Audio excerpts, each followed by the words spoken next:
नमस्कार साथियों, बहुत बहुत स्वागत है आप सभी का हमारे YouTube चैनल ऑफिसर्स जिद में। जिद ऐसी जो तूफानों को हिला दे, जिद ऐसी जो पत्थर को भी मोम बना दे, और जिद ऐसी जो आपको सोने ना दे, जिद ऐसी जो आपको आपके लक्ष्य तक पहुंचा दे।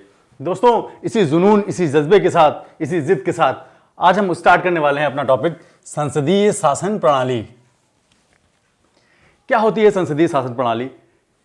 इसको समझने से पहले हम समझ लेते हैं कि शासन प्रणाली कितने प्रकार की होती है।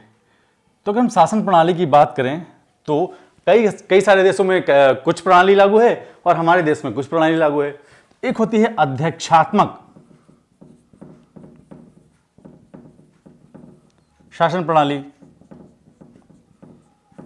और एक होता है हमारा संसदीय शासन प्रणाली। दो तरह की यहां पर शासन प्रणालियों की बात कही गई है। तो पहले समझते हैं कि ये अध्यक्षात्मक शासन प्रणाली क्या होती है। अध्यक्षात्मक शासन प्रणाली में क्या होता है, जो कार्यपालिका होती है, कार्यपालिका का जो वास्तविक कार्यपालिका की जो वास्तविक शक्तियां होती हैं वो राष्ट्रपति में निहित होती हैं। राष्ट्रपति में क्या होती हैं? निहित होती हैं। और वहां पर राष्ट्रपति का जो चुनाव होता है वो डायरेक्ट सीधे जनता द्वारा होता है। कहने का मतलब कि अध्यक्षात्मक शासन प्रणाली में राष्ट्रपति सीधे डायरेक्ट जनता के द्वारा चुना जाता है और कार्यपालिका की जो पूरी शक्ति होती है वो राष्ट्रपति में निहित होती है। ये वहां पर ध्यान रखना है आपको।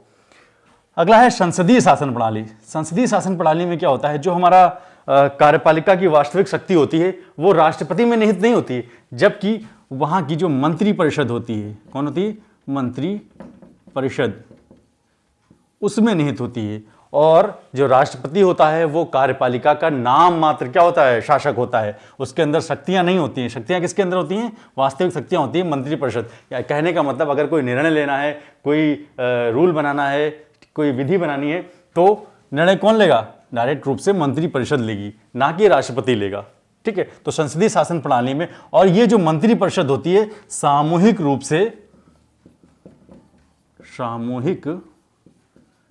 से लोकसभा के प्रति उत्तरदायी होती है। सामूहिक रूप से लोकसभा के प्रति उत्तरदायी का मतलब होता है अगर किसी भी मंत्री के विरुद्ध अगर अविश्वास प्रस्ताव आ गया तो पूरी मंत्री परिषद को क्या होगा? वहां पर इस्तीफा देना होगा। तो सामूहिक रूप से, व्यक्तिगत रूप से नहीं, सामूहिक रूप से अगर गलती एक से हुई है तो पूरी मंत्री परिषद ही वहां पर क्या होगी? विघटित हो जाएगी। ये हमारी संसदीय शासन व्यवस्था है। तो संसदीय शासन व्यवस्था या संसदीय शासन प्रणाली के बारे में हम यहां पर पढ़ रहे थे। उसके कुछ विशेषताएं थी, है ना, उसके बारे में हम यहां पर चर्चा करने वाले हैं। पहला है दोहरी कार्यपालिका। दोहरी कार्यपालिका का मतलब होता है कि अगर दो लोग कार्यपालिका को चला रहे हैं। कार्यपालिका के बारे में समझ लेते हैं थोड़ा सा। एक होता है कार्यपालिका, एक होती है व्यवस्थापिका, एक होती है न्यायपालिका। इन तीनों से मिलकर हमारी क्या बनती है? सरकार बनती है। ठीक है। ये सरकार के तीन अंग होते हैं, कार्यपालिका, व्यवस्थापिका और न्यायपालिका। व्यवस्थापिका का मतलब होता है कि कोई भी रूल या रेगुलेशन जो बनाना है वो कौन बनाएगी? व्यवस्थापिका बनाएगी। ठीक है। इसको इंप्लीमेंट, लागू कौन करेगा? कार्यपालिका लागू करेगी। ठीक है। अगर इसमें कोई डिस्प्यूट है, कोई विवाद है, तो उसको कौन हल करेगा? हमारी न्यायपालिका हल करेगी। ये तीन अंग है हमारे सरकार के। व्यवस्थापिका व्यवस्था करेगी, कहने का मतलब कुछ जो भी नियम कानून बनाने होंगे वो व्यवस्थापिका बनाएगी। ठीक है। और नियम कानूनों को लागू कौन कराएगा? कार्यपालिका लागू कराएगी। और कोई डिस्प्यूट या कुछ विवाद होने पर उसको सुलझाएगा कौन? न्यायपालिका सुलझाएगी। ये बात यहां पर ध्यान रखनी। चूंकि जो व्यवस्थापिका होती है, ठीक है, उसी के ही जो सदस्य होते हैं वही कार्यपालिका के अंदर भी होते हैं। ठीक है। कहने का मतलब जो व्यवस्थापिका के सदस्य होते हैं वही सदस्य यहां पर हमारे कुछ कार्यपालिका के अंदर भी रहते हैं। ठीक है। तो वही कह रहा है कि दोहरी कार्यपालिका। दोहरी पालिका का मतलब होता है कि नाम मात्र की कार्यपालिका होती है और एक वास्तविक कार्यपालिका होती है। ठीक है। तो नाम मात्र का जो शासन होता है वो किसके पास है? वो हम डिस्कस करने वाले हैं, और वास्तविक शक्तियां किसके हाथ में हैं वो हम डिस्कस करने वाले हैं। कहने का मतलब है कि संसदीय शासन प्रणाली जो है हमारे भारत की, उसमें दोहरी कार्यपालिका का वर्णन किया गया है। एक कार्यपालिका क्या है जिसके हाथों में कोई शक्ति नहीं है, किसी प्रकार की शक्ति नहीं है, फिर भी उसके नाम से सारी चीजें हो रही हैं, सारी संधियां, सारे ट्रीटी, सारे हस्ताक्षर वही कर रहा है, बट वास्तविक रूप से काम कौन कर रहा है वो कोई और कर रहा है। ठीक है, तो नाम मात्र की जो शक्तियां हैं वो किसके पास हैं? राष्ट्राध्यक्ष के पास हैं।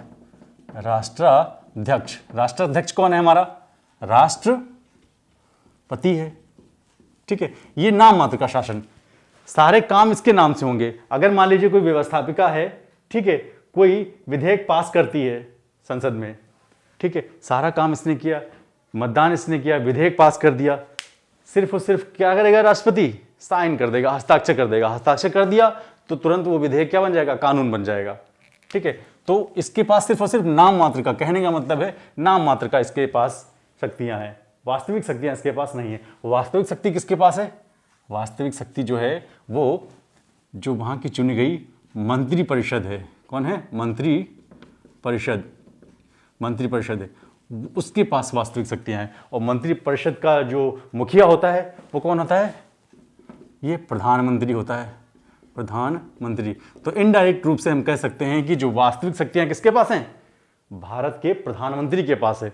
राष्ट्रपति के पास सिर्फ और सिर्फ नाम मात्र की शक्तियां हैं। राष्ट्रपति जो भी कार्य करेगा वो मंत्री परिषद की सलाह पर कार्य करेगा, अपने आप से कोई कार्य यहां पर वो नहीं कर सकता है। इसीलिए इसको हम बोल दिए नाम मात्र की कार्यपालिका। और ये हुआ हमारी क्या कहते हैं? वास्तविक कार्यपालिका।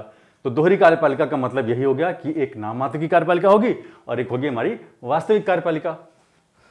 फिर बात आती है बहुमत पाने वाले दल का शासन। यहां पर जो भी दल, ठीक है, बहुमत पाएगा। बहुमत का मतलब होता है कि जिसको ज्यादा से ज्यादा बहुमत मिले। ठीक है, चुनाव में जिस पार्टी को, ठीक है, या जिस पार्टी के उम्मीदवार, ठीक है, ज्यादा विजयी होंगे, है ना, उसी दल को बहुमत पाने वाला दल बोलेंगे और उसी का क्या होगा? शासन होगा। यहां पर क्या होती है हमारे संसदीय शासन प्रणाली में? चुनाव होते हैं, आम चुनाव होते हैं, उसमें जनता सीधे भाग लेती है और अपने जो भी सांसद होते हैं, ठीक है, उनको वहां पर वोट देने का अधिकार होता है। ठीक है, तो मैक्सिमम सांसद जिसके जीतेंगे, अधिकतम सांसद जिसके जीतेंगे, है ना, वही बहुमत दल का क्या कहते हैं? नेता हो जाएगा, है ना। और उसी बहुमत दल के नेता को ही हम प्रधानमंत्री कहते हैं बाद में, है ना। और वही प्रधानमंत्री मंत्रिपरिषद का गठन करता है। तो बहुमत पाने वाले दल का ही वहां पर शासन होगा। ये चीज हमको वहां पर ध्यान रखनी होगी। अगला कह रहा है सामूहिक उत्तरदायित्व। सामूहिक उत्तरदायित्व क्या होता है? इसको विशेष अच्छे समझते हैं। कार्यपालिका का विधायिका के प्रति उत्तरदायित्व होता है। यहां पर कार्यपालिका कौन है और विधायिका कौन है, ये चीज यहां पर डिस्कस करने। कह रहा है कार्यपालिका का विधायिका के प्रति उत्तरदायित्व होता है। तो यहां पर कार्यपालिका कौन हो गई? मंत्री परिषद हो गई कार्यपालिका। ठीक है, और किसके प्रति इसका उत्तरदायित्व है? विधायिका के प्रति। विधायिका मतलब लोकसभा, लोकसभा के प्रति। ठीक है, तो यहां पर कार्यपालिका का विधायिका के प्रति क्या होना चाहिए? सामूहिक उत्तरदायित्व होना चाहिए। यानी कि मंत्री परिषद का, ठीक है, लोकसभा के प्रति सामूहिक उत्तरदायित्व होना चाहिए। ठीक है, अगर अविश्वास प्रस्ताव आता है तो पूरी की पूरी जो हमारी मंत्री परिषद है वो धराशायी हो जाएगी। ठीक है, उसको पूरी मंत्रिपरिषद को वहां पर त्यागपत्र देना होगा। ये चीज यहां पर आपको ध्यान रखनी होगी कि व्यक्तिगत रूप से किसी का उत्तरदायित्व नहीं होता है, यहाँ पूरी मंत्रिपरिषद का उत्तरदायित्व होता है। अगर किसी एक व्यक्ति से कोई गलती हुई है या एक व्यक्ति के खिलाफ अगर अविश्वास प्रस्ताव आया है तो वहां पर पूरी की पूरी जो है आपकी जो कार्यपालिका है यानी कि मंत्रिपरिषद है ना, उसको इस्तीफा देना ही देना होगा। ठीक है, ये बात रही हमारी संसदीय शासन प्रणाली की। अगली कह रहा है दोहरी सदस्यता। दोहरी सदस्यता का यहां तात्पर्य क्या है? दोहरी सदस्यता तात्पर्य यही है कि ऐसे सदस्य, ठीक है, कुछ जो व्यवस्थापिका में है वही कार्यपालिका में भी है। ठीक है, कहने का मतलब व्यवस्थापिका किससे मिलकर बनी है? हमारी जो संसद है, संसद है। ठीक है, संसद है, और संसद के ही सदस्य कुछ जो हैं मंत्रिपरिषद में है, तो दोनों जगह पर वही काम कर रहे हैं, व्यवस्थापिका भी और कार्यपालिका भी। कहना मतलब उसको व्यवस्थापिका का भी दर्जा दिया जा रहा है और कार्यपालिका का भी दर्जा दिया जा रहा है, तो इसीलिए हम इसको बोल दिए हैं दोहरी सदस्यता। ठीक है, कुछ जैसे मान लीजिए संसद है, इसके जो सदस्य हैं, ठीक है, वो व्यवस्थापिका का भी कार्य कर रहे हैं। ठीक है, एज ए व्यवस्थापिका भी कार्य कर रहे हैं और एज अ कार्यपालिका भी कार्य कर रहे हैं, कार्यपालिका का भी कार्य कर रहे हैं। देखिए दोनों का कार्य कर रहे हैं ये, इसलिए इसको हम बोल दिए दोहरी सदस्यता। ठीक है, उसके बाद बात आती है राजनीतिक एकरूपता। राजनीतिक एकरूपता का मतलब होता है कि जो मंत्रिपरिषद के सदस्य होते हैं सारे, वो एक ही राजनीतिक दल से संबंधित होते हैं। जब एक ही राजनीतिक दल से संबंधित होते हैं तो उनके विचारों में क्या होगी, एकरूपता पाई जाएगी, और जो निर्णय लेंगे, निर्णय लेने की क्षमता भी क्या होगी, वो वहाँ पर प्रभावित नहीं होगी। जब विचारों में समानता है, ठीक है, तो कहीं ना कहीं निर्णय लेने में भी आसानी होगी। ये बात हम आपके ऊपर ध्यान रखनी होगी राजनीतिक एकता के रूप में। फिर कह रहा है निचले सदन का विघटन। निचले सदन का मतलब होता है कि लोकसभा, हमारे वहां दो सदन है, एक लोकसभा है और एक राज्यसभा है। ठीक है, राज्यसभा का विघटन क्या होता है, विघटन नहीं होता है, लेकिन रोज लोकसभा का विघटन क्या हो जाता है, हो जाता है, इसका विघटन होगा। तो इसको हम बोलते हैं निचला सदन, इसको उच्च सदन बोलते हैं। तो निचले सदन का विघटन यहां पर होगा संसदीय शासन प्रणाली के तहत। ठीक है, अगला कह रहा है गोपनीयता के सिद्धांत का पालन। देखिए क्या होता है गोपनीयता का सिद्धांत। गोपनीयता का मतलब होता है जो भी हम कार्य कर रहे हैं, जो भी हम नीतियां बना रहे हैं, जो भी हम कार्यवाहियां कर रहे हैं, ठीक है, वो हम गुप्त रखेंगे पूरी तरह से। ठीक है, इसी की हम शपथ भी खाते हैं, गोपनीयता की शपथ भी खाते हैं। जब कोई भी सांसद या मंत्री चुन के आता है तो वो अपनी गोपनीयता की वहां पर शपथ भी करता है कि हम जो भी कार्यवाहियां करेंगे, जो भी नीति बनाएंगे, जो भी निर्णय लेंगे, उनको हम पूरी तरह से गोपनीय रखेंगे। ठीक है, ये बात होती है हमारी संसदीय शासन प्रणाली में। तो हमने देखा संसदीय शासन प्रणाली में दोहरी कार्यपालिका का है वर्णन। ठीक, उसके बाद बहुमत पाने वाले दल का शासन होता है। फिर सामूहिक रूप से जो वहाँ की कार्यपालिका होती है विधायिका के प्रति उत्तरदायी होती है। भारत के संदर्भ में अगर हम देखें तो मंत्रिपरिषद क्या होती है, पूरी तरह से लोकसभा के प्रति उत्तरदायी होती है। अगर ऐसा नहीं कर पाती है तो पूरी पूरी मंत्रिपरिषद क्या होती है, वहाँ पर धराशायी हो जाती है। फिर है दोहरी सदस्यता। दोहरी सदस्यता का मतलब जो सदस्य व्यवस्थापिका में होते हैं वही सदस्य कार्यपालिका में होते हैं। ठीक है, कहने का मतलब जिन सदस्यों से व्यवस्थापिका मिलकर बनी होती है उन्हीं से कार्यपालिका मिलकर बनी होती है। तो यहाँ पर दोहरी सदस्यता की बात हो गई। फिर कह रहा है राजनीतिक एकरूपता। राजनीतिक एकरूपता का मतलब हमने बताया कि जो मंत्रिपरिषद होते हैं, ठीक है, वो एक ही सदस्य, कहने का मतलब एक ही राजनीतिक दल से संबंधित होते हैं, है ना।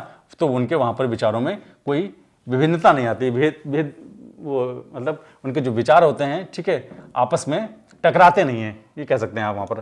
फिर कह रहा है निचले सदन का विघटन। निचला सदन मतलब लोकसभा, एक राज्यसभा होती है और एक लोकसभा होती है। तो निचले सदन का वहां पर विघटन मतलब लोकसभा का विघटन हो जाता है। विघटन का मतलब कि अगर मान लीजिए लोकसभा है 5 साल से पहले ही, ठीक है, अगर चाहे तो मंत्रिपरिषद पूरी तरह से त्यागपत्र दे सकती है, कहने का मतलब विघटन हो सकता है उसका, या अगर उसके खिलाफ अविश्वास प्रस्ताव आ गया तभी वो विघटित हो सकती है। तो निचले सदन का पूरी तरह से यहां पर विघटन हो सकता है। बट राज्यसभा का विघटन, जो उच्च हमारा है सदन, उसका विघटन नहीं हो सकता है। फिर बात हमने की थी गोपनीयता के सिद्धांत का पालन। गोपनीयता का मतलब होता है जितनी भी मंत्रिपरिषद द्वारा कार्यवाहियां की जा रही हैं या नीतियां बनाई जा रही हैं, निर्णय लिए जा रहे हैं, उनको पूरी तरह से यहां पर गोपनीय रखेंगे। ये तो बात हो गई हमारी संसदीय शासन प्रणाली की। बात कर रहे थे संसदीय शासन प्रणाली के गुणों की। तो क्या क्या गुण है संसदीय शासन प्रणाली की, इसके विषय में यहां पर हम चर्चा करने वाले हैं। पहला कह रहा है कि विधायिका एवं कार्यपालिका के मध्य सामंजस्य। तो बात अभी हमने की थी विधायिका और कार्यपालिका की। अभी डिस्कस किया था कि जो विधायिका होती है वही उसी के सदस्य कार्यपालिका में होते हैं। जैसे विधायिका में हमने बोला था सांसद होते हैं, ठीक है, तो सांसद ही क्या होते हैं, सांसद में से ही कोई ना कोई प्रधानमंत्री होता है। ठीक है, तो जो विधायिका है वही कार्यपालिका है, तो उनके बीच में क्या है, सामंजस्य। कहने का मतलब यह हुआ कि विधायिका के सदस्य ही क्या हैं, कार्यपालिका की शक्ति रखते हैं। जैसे हमने बताया कि जैसे मान लीजिए सांसद है, वो विधायक की तरह कार्य कर रहा है, और वही जब प्रधानमंत्री की तरह कार्य करेगा तो वो कार्यपालिका हो जाएगी। ठीक है, तो उनके बीच में किसी प्रकार का कोई टकराव नहीं होगा, कोई टकराव नहीं होगा। विधायिका और कार्यपालिका के बीच किसी प्रकार का कोई असामंजस्य नहीं होगा, कोई टकराव नहीं होगा। क्यों टकराव नहीं होगा भाई? जब वही है विधायिका और वही कार्यपालिका है तो टकराव का कोई मतलब ही नहीं बनता यहाँ पर। तो विधायिका और कार्यपालिका के बीच यहाँ पर सामंजस्य बना होगा। इसमें सबसे बढ़िया चीज क्या है कि जो विधायिका वहां पर जो कानून बनाएगी, ठीक है, उसको यहाँ पर आसानी से लागू किया जा सकता है। ठीक है, हाँ भाई, विधायिका ने कानून बनाया और आसानी से अगर वहां पर टकराव होगा, मान लीजिए विधायिका और कार्यपालिका अलग अलग होते, ठीक है, और इनके बीच में कोई टकराव होता तो कानून तो बन जाता, फिर वो लागू करने में दिक्कत आती। ठीक है, या ये चाह रहा है कि फलाना कानून लागू किया जाए तो ये कानून ही नहीं बना रहे हैं, तो वहां पर क्या हो जाता, सामंजस्य नहीं बैठ पाता, तो कार्य करने में क्या होती, दिक्कत आती। इसलिए यहां पर दिक्कत नहीं आती है। कब? जब विधायिका और कार्यपालिका के बीच में सामंजस्य बना होता है, किसी प्रकार का उनके बीच में कोई टकराव नहीं होता है। फिर बात कर रहा है उत्तरदायी सरकार। संसदीय शासन प्रणाली में उत्तरदायी सरकार होती है। उत्तरदायी सरकार का मतलब होता है जो भी वहां सरकार से संबंधित व्यक्ति होते हैं, कौन होते हैं वो? मंत्री परिषद होती है पूरी। ठीक है, मंत्री परिषद से ही मिलके क्या बनती है, हमारी सरकार बनती है। और सरकार का मुखिया होता है हमारा प्रधानमंत्री। प्रधानमंत्री होता है।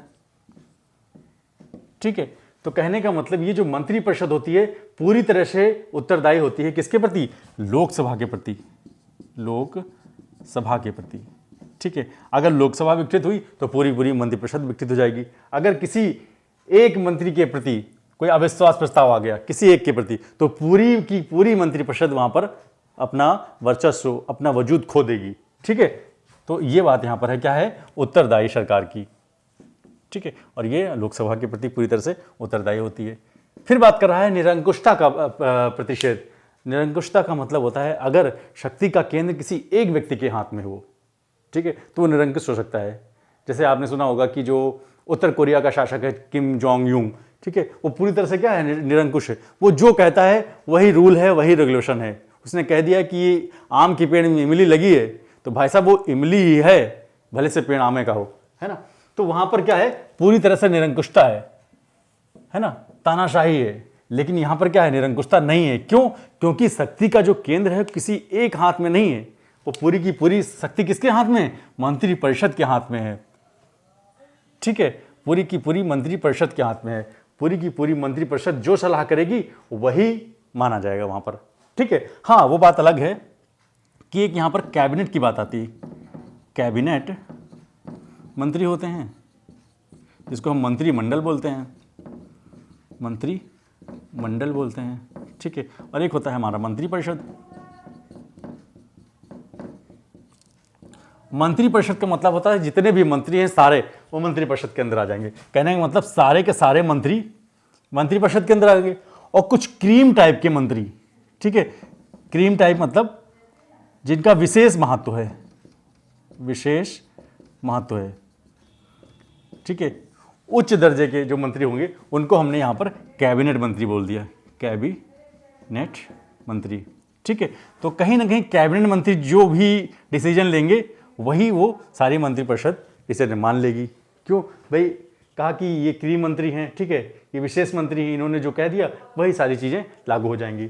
तो वो तो बात अलग है, लेकिन वो भी तो कैबिनेट से मिलकर बना हुआ है, उसमें भी कोई एक आदमी नहीं है, तो वहां पर भी निरंकुशता नहीं चल पाएगी। तो इसलिए कहा है कि निरंकुशता का प्रतिषेध, यहाँ पर निरंकुशता नहीं चल पाएगी। क्यों? क्योंकि जो शक्ति का केंद्र है वो कोई एक व्यक्ति ना होकर पूरी की पूरी मंत्रिपरिषद है।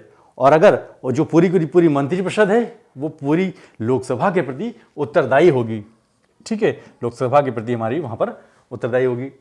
बात करते हैं वैकल्पिक सरकार की व्यवस्था। वैकल्पिक सरकार का मतलब होता है अगर जो सत्ता पक्ष है, ठीक है, अगर वो अपना बहुमत खो दे तो वहां पर क्या होता है? अगर बहुमत खो देती है क्या होगा? बहुमत खो देने पर, ठीक है, जो राष्ट्र का मुखिया है, ठीक है, वो विपक्ष के नेता को आमंत्रित करेगा, है ना, कि आप अगर बहुमत सिद्ध कर देंगे तो आपकी सरकार वहां पर बन जाएगी। किसको आमंत्रित करेगा? विपक्ष को, विपक्ष के नेता को, जो सत्ता दल में पहले नहीं था, ठीक है, उसको वहां पर आमंत्रित किया जाएगा और उससे बोला जाएगा कि भाई अगर आप यहां पर अपना बहुमत सिद्ध कर दीजिए तो आप अपनी सरकार बना दीजिए। तो इसलिए यहां पर कहा गया है वैकल्पिक सरकार की व्यवस्था। सरकार गिरने पर तुरंत वहां पर हम मतदान नहीं कराएंगे, ठीक है, एक वैकल्पिक व्यवस्था भी देखेंगे कि जो विपक्ष है क्या अगर वो वहां पर बहुमत सिद्ध कर पा रहा है या नहीं कर पा रहा है। अगर बहुमत सिद्ध कर दे रहा है तो अपना उसकी सरकार बन जाएगी, ठीक है। इसीलिए एक प्रोफेसर जेनिंग्स थे, प्रोफेसर जेनिंग्स, इन्होंने कहा था कि जो विपक्ष है विपक्ष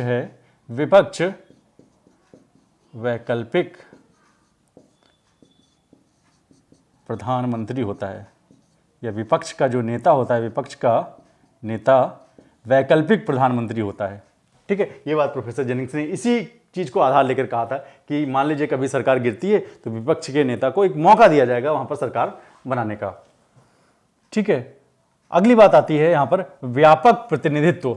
व्यापक प्रतिनिधित्व का मतलब होता है कि जो सरकार के जितने भी वर्ग हैं या क्षेत्र हैं उन सबका प्रतिनिधित्व तो यहां पर लिया जाएगा। जैसे सांसद होते हैं, ठीक है, या अगर हम विधायक की बात करें, विधायक की, ये राज्यों में विधायक होते हैं, सांसद होते हैं, ठीक है। तो सांसद की बात करें तो सांसद प्रत्येक क्षेत्र से, हर वर्ग के क्षेत्र से आते हैं, हर क्षेत्र का वहां पर इनको प्रतिनिधित्व प्राप्त होता है। तो हर क्षेत्र और वर्ग का प्रतिनिधित्व हम यहां पर संसदीय शासन प्रणाली में देखने को मिलता है। तो अभी तक हमने चर्चा करी कि जो विधायिका है और कार्यपालिका है इनके मध्य किसी प्रकार का टकराव नहीं होगा। टकराव क्यों नहीं होगा? क्यों? क्योंकि विधायिका से ही कार्यपालिका निर्मित मिलकर बनी हुई है, ठीक है। विधायिका के ही लोग कार्यपालिका की तरह काम करते हैं। हमने बताया था कि जैसे एक सांसद है वो प्रधानमंत्री की तरह का काम करता है। फिर हमने बताया था उत्तरदायी सरकार होती है। उत्तरदायी सरकार का मतलब होता है जो सरकार होती है वो मंत्रिपरिषद से मिलकर बनी होती है और मंत्रिपरिषद पूरी तरह से, ठीक है, लोकसभा के प्रति उत्तरदायी होती है। फिर कह रहा है निरंकुशता का प्रतिशत। निरंकुशता का प्रतिशत का मतलब होता है कि किसी एक व्यक्ति के हाथ में वो शक्ति नहीं है। शक्ति का जो केंद्रण है वो पूरी की पूरी मंत्री परिषद के पास है। अगर मंत्री परिषद का पूरा विघटन होगा तो किसी एक मंत्री का भी अगर कोई अविश्वास प्रस्ताव आता है तो पूरी की पूरी मंत्री परिषद वहां पर विघटित हो जाएगी। तो किसी एक के हाथ में वहां पर शक्ति नहीं दी गई है। फिर कह रहा है वैकल्पिक सरकार की व्यवस्था। वैकल्पिक सरकार की व्यवस्था का मतलब होता है कि जो सरकार है, ठीक है, अगर वो बहुमत खो देती है अपना तो कहीं ना कहीं विपक्ष की सरकार भी बन सकती है, या विपक्ष का जो नेता है अगर वो बहुमत सिद्ध कर दे तो वहां पर वो उसकी सरकार बन जाएगी। फिर है व्यापक प्रतिनिधित्व। सरकार के सभी वर्गों का, सभी क्षेत्रों का वहां पर प्रतिनिधित्व देखने को मिलता है इस संसदीय शासन प्रणाली में। ये तो बात रही गुणों की, ठीक है। बात कर रहे थे संसदीय शासन प्रणाली के दोष के बारे में। कोई भी प्रणाली हो, कोई भी व्यवस्था हो, अगर उसमें दोष हैं, गुण हैं तो दोष भी होंगे। तो अभी हमने डिस्कस किया था गुणों के बारे में, अब हम डिस्कस करने वाले हैं यहाँ पर उसके क्या क्या दोष हो सकते हैं। तो पहला दोष है इसका अस्थिर सरकार। अस्थिर सरकार का मतलब होता है कि सरकार कभी भी गिर सकती है, ठीक है। अगर बहुमत खो दिया, सरकार ने बहुमत खो दिया तो वो कभी भी गिर जाएगी। सपोज आज बनी, 6 महीना बाद गिर गई, ठीक है। तो सरकार क्या है? अस्थिर है। स्थिर सरकार नहीं है, स्थिर सरकार नहीं है। जैसे अमेरिका वगैरह में क्या है, सरकार अगर 4 साल के लिए बनी है तो पूरी तरह 4 साल ही रहेगी, ठीक है। वहां पर सरकार स्थिर है। लेकिन यहां पर क्या है, सरकार अस्थिर है। बहुमत खोया, वहां पर सरकार चली गई, या उसके खिलाफ कोई अविश्वास प्रस्ताव आ गया तो वहां पर भी सरकार वहां पर गिर जाएगी। तो इसका ये प्रमुख दोष है। अगला दोष कह रहा है कि नीतियों की निश्चितता का अभाव। नीतियों की निश्चितता का अभाव का मतलब है, सपोज जो पहले की सरकार थी, ठीक है, सरकार जो थी अब वो गिर गई, जो उसने नीतियां बनाई थी, निर्णय लिए थे, ठीक है, उसको आने वाली जो सरकार थी, अगली सरकार थी, उसने पूरी तरह से क्या कर दिया, उन नीतियों को, निर्णयों को बदल दिया। नीतियों को बदल दिया कहने का मतलब, अभी जो प्रेजेंट की वर्तमान की सरकार थी उसने कोई रूल बनाया, कोई कानून बनाया, ठीक है, और वो कुछ दिन के बाद बहुमत उसने खो दिया, सरकार गिर गई। अब सरकार गिर गई, नई सरकार आएगी तो नई सरकार अपनी तरीके से नियम कानून बनाएगी, तो पुरानी वाली के जो नियम कानून थे वो क्या होंगे, पूरी तरह से बेकार हो जाएंगे, शून्य हो जाएंगे। तो नीतियों का यहां पर क्या है, अनिश्चितता बनी हुई है बराबर लगातार, ठीक है। निश्चित नहीं है कि जो अब नियम कानून बने हैं वो आगे भी रह पाएंगे, ठीक है। तो ये इसका भी एक प्रमुख दोष है। अगला कह रहा है कि मंत्रिमंडल की निरंकुशता। देखते हैं मंत्रिमंडल की रिश्तों का मतलब होता है, जैसे मान लीजिए मंत्रिपरिषद है, मंत्री परिषद है, ठीक है, और इसमें जो क्रीम टाइप के जो मंत्री होते हैं इनको ही हम कैबिनेट मंत्री या मंत्रिमंडल बोलते हैं, मंत्रिमंडल बोलते हैं।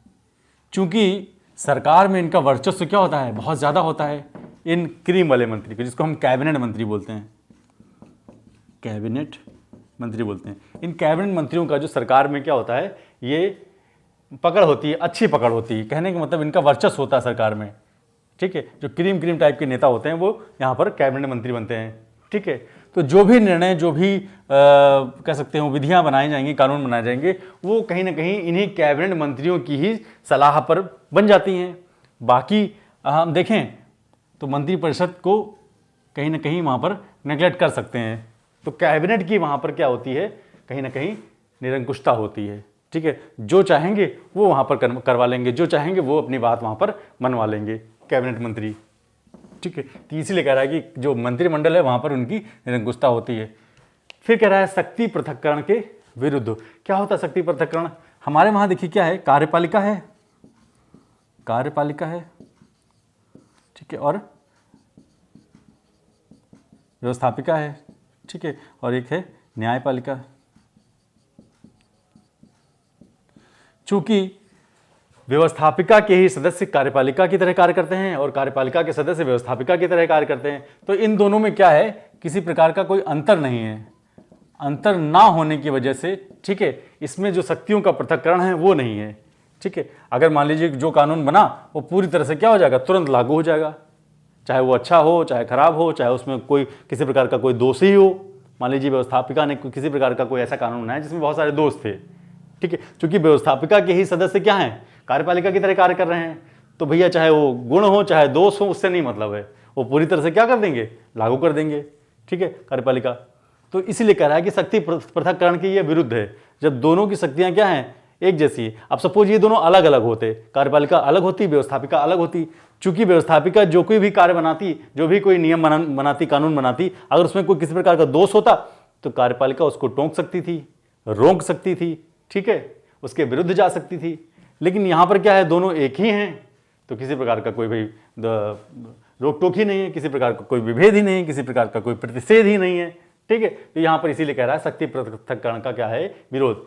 हाँ, न्यायपालिका जरूर हाँ यहाँ पर अलग है इन दोनों से, लेकिन यहाँ पर बात हो रही थी कार्यपालिका और व्यवस्थापिका की। इन दोनों के बीच में शक्तियों का जो पृथक्करण है वो नहीं है, एक ही है। फिर बात कर रहा है अकुशल व्यक्तियों द्वारा सरकार का संचालन। क्या होता है अकुशल व्यक्तियों द्वारा? चूंकि जो हमारी संसदीय शासन प्रणाली है उसमें डायरेक्ट जनता चुनती है सदस्यों को या सांसदों को। जो सांसद होते हैं वो डायरेक्ट जनता द्वारा चुन के आते हैं। चूंकि डायरेक्ट जनता द्वारा चुन के आते हैं तो वहाँ पर उनकी योग्यताओं के बारे में कोई नहीं देख रहा है, भले से वो राजनीतिक तौर पर कितने भी महान हों, कितने भी अनुभव रखते हों, लेकिन अगर किसी प्रकार की उनके अंदर कोई योग्यता नहीं है, अगर फिर भी अगर जनता चाहती है तो उसको वहाँ पर क्या बना सकती है, सांसद बना सकती है, सरकार में ला सकती है, ठीक है। तो और जब सरकार में आ गई, सांसद बन गई, तो जो प्रधानमंत्री होगा, ठीक है, अब उसके पास कोई चॉइस तो है नहीं, तो उन्हीं सांसदों में से उसको क्या करना है, मंत्रिपरिषद का निर्माण करना है। सपोज बहुत सारे अयोग्य सांसद आ गए जो पढ़े लिखे नहीं हैं, किसी प्रकार से अकुशल हैं, ठीक है, और वहाँ पर प्रधानमंत्री ने उसको चुनकर बना दिया मंत्री। ऐसे मत समझ लीजिए, मान लीजिए कोई शिक्षा मंत्री है, ठीक है, अब शिक्षा मंत्री के पास कोई डिग्री ही नहीं है, अनपढ़ है, पढ़ा लिखा ही नहीं है, और जनता उसको चुन के आई है और उसको प्रधानमंत्री ने क्या बना दिया, शिक्षा मंत्री बना दिया। अब शिक्षा मंत्री बन गया और शिक्षा के बारे में वो नीतियां ही नहीं बनाना जा रहा है, निर्णय लेने में सक्षम नहीं है, तो क्या है, वो अकुशल है। तो वही कह रहा है अकुशल व्यक्तियों को भी यहाँ पर सरकार संचालन के लिए रख सकती है, ठीक है, ये बात यहाँ पर कह रहा है। तो संसदीय शासन प्रणाली की कुछ यहाँ पर दोष थे। अब बात कर रहे थे संसदीय शासन प्रणाली को भारत में क्यों रखा गया, ठीक है, भारत ने इस संसदीय शासन प्रणाली को क्यों अपनाया। भारत चाहता, या जो संविधान निर्माता सभा के सदस्य थे वो चाहते तो अध्यात्मात्मक शासन प्रणाली भी रख सकते थे, लेकिन क्यों इस संसदीय शासन प्रणाली को ही रखा, इसके विषय में थोड़ा सा हम चर्चा कर लेते हैं। बात हो रही थी संसदीय शासन प्रणाली की, तो एक होती है स्थायी सरकार, एक होती है उत्तरदायी सरकार। उत्तरदायी सरकार, देखिए अध्यक्षात्मक शासन प्रणाली जो होती है, वहां की जो सरकार होती है वो स्थायी होती है। स्थायी का मतलब होता है 4 साल तक वो काम करेगी, बीच में उसको किसी प्रकार हटा नहीं सकते हैं। लेकिन उत्तरदायी सरकार को हम बीच में हटा सकते हैं। अगर यहां पर इसने बहुमत खो दिया तो हट जाएगी, या लोकसभा के प्रति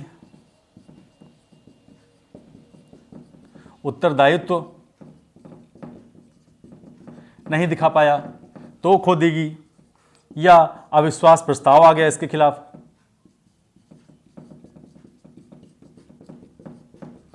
ठीक है, तो कहीं ना कहीं क्या है, उत्तरदायी सरकार है।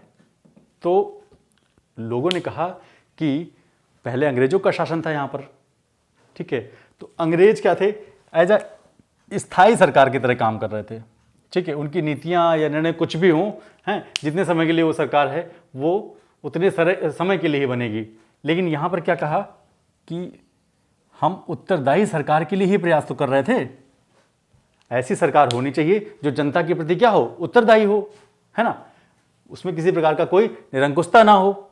ऐसी ही सरकार हम चाह रहे थे और इसी के लिए हमने वहां पर लड़ाई लड़ी थी आज़ादी की।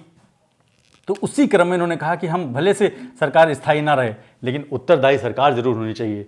जनता के प्रति उत्तरदायित्व तो उसका निर्धारण होना ही चाहिए। ठीक है, भले से बार बार सरकार बने, इससे क्या होगा, एक उनके अंदर निरंकुशता नहीं पैदा हो सकती सरकार के बंदे, है ना, वो कहीं ना कहीं उनके अंदर एक डर की भावना बनी रहेगी, कहीं ऐसा ना हो सरकार गिर जाए। तो हमें अच्छे काम करने चाहिए, जनता के लिए काम करना चाहिए। तो वहाँ पर निरंकुशता की भावना वहाँ पर उन्होंने कहा कि ये पैदा नहीं हो सकती है। दूसरी बात आती है, ये जो संसदीय शासन प्रणाली थी, ठीक है, ब्रिटेन में पहले से लागू थी। कहाँ? ब्रिटेन में पहले से लागू थी। जब यहाँ पर अंग्रेजों के हम गुलाम थे, ठीक है, तो अंग्रेज यहाँ पर शासन जो कर रहे थे वो संसदीय शासन प्रणाली के ही संसदीय शासन प्रणाली के ही रूप में कर रहे थे। ठीक है, तो उन्होंने कहा कि ठीक है, जैसा चल रहा था वैसा ही चलेगा, उसी तरह की हमारी यहाँ पर सरकार आ जाएगी कुछ बदलाव के साथ। तो इसलिए वहाँ पर इन्होंने कह दिया कि इस प्रणाली से हम पहले से ही परिचित हैं, इसके गुणों से, इनके दोषों से, तो क्यों ना हम इसी प्रणाली को अपने यहाँ लागू कर लें। तो पहले से परिचित जो प्रणाली थी हमारी संसदीय शासन प्रणाली, उसी को ही संविधान निर्माता सभा में स्वीकार कर लिया गया। ये बात यहाँ पर ध्यान रखनी पड़ेगी। फिर बात आती है कि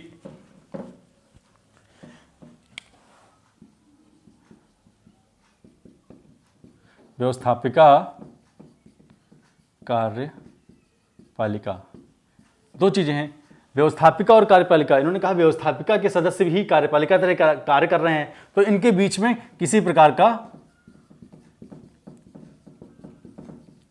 टकराव नहीं होगा। अगर हम ऐसी शासन प्रणाली लाते हैं जिससे व्यवस्थापिका और कार्यपालिका के बीच में किसी प्रकार का टकराव ना हो, तो उन्होंने कहा ठीक है, संसदीय शासन प्रणाली भारत के लिए या भारत के परिप्रेक्ष्य में सही रहेगी, अच्छी रहेगी, जिससे व्यवस्थापिका और कार्यपालिका के बीच में किसी प्रकार का टकराव नहीं होगा। व्यवस्थापिका ने जो भी नियम कानून बनाए हैं वो तुरंत कार्यपालिका के थ्रू हम लागू कर सकते हैं। ठीक है, इसलिए यहाँ पर संसदीय शासन प्रणाली को अपनाया गया। दूसरी बात कहता है कि जो भारत की सामाजिक प्रकृति है या समाज, ठीक है, समाज की जो प्रकृति है उसके आधार पर भी हम कह सकते हैं कि संसदीय शासन प्रणाली को लागू करना बेहतर है। अब समाज की प्रकृति की हम कैसे कर सकते हैं, जैसे जो क्षेत्र है, ठीक है, और वर्ग हैं, ठीक है, सभी क्षेत्रों और सभी वर्गों से यहाँ पर प्रतिनिधि चुन के आते हैं। ठीक है, तो इसलिए कहा कि सभी क्षेत्रों का प्रतिनिधित्व है, सभी वर्गों का प्रतिनिधित्व है सरकार में, तो इनडायरेक्टली कह सकते हो कि सरकार में सभी तरह के वर्ग आ जाते हैं और सभी तरह के क्षेत्र आ जाते हैं। इसलिए संसदीय शासन प्रणाली को यहाँ पर अपनाना बेहतर समझा गया। तो ये तो रही बात हमारी संसदीय शासन प्रणाली की। बात की हमने यहाँ पर संसदीय शासन प्रणाली के दोषों की। इससे पहले हमने पढ़ा संसदीय शासन प्रणाली के क्या क्या गुण थे, गुण पढ़े, दोष पढ़े, इसकी विशेषताएं पढ़ी और संसदीय शासन प्रणाली भारत के लिए क्यों आवश्यक थी, किस लिए संसदीय शासन प्रणाली को हमने यहाँ पर भारत पे लागू किया। संविधान निर्माता सभा ने या संविधान निर्माता जो सदस्य थे उन्होंने संसदीय शासन प्रणाली को ही क्यों चुना, इसके विषय में हमने यहाँ पर डिस्कस किया आज की वीडियो में। तो आशा करता हूँ दोस्तों आज की वीडियो आपको अच्छी लगी होगी। अगर अच्छी लगी हो तो प्लीज़ लाइक, शेयर, कमेंट और सब्सक्राइब ज़रूर करें और नोटिफिकेशन बेल आइकन दबा दीजिए ताकि समय समय पर आपको हमारे वीडियोज़ के अपडेट्स आप तक समय से पहुँचते रहें। बहुत बहुत धन्यवाद।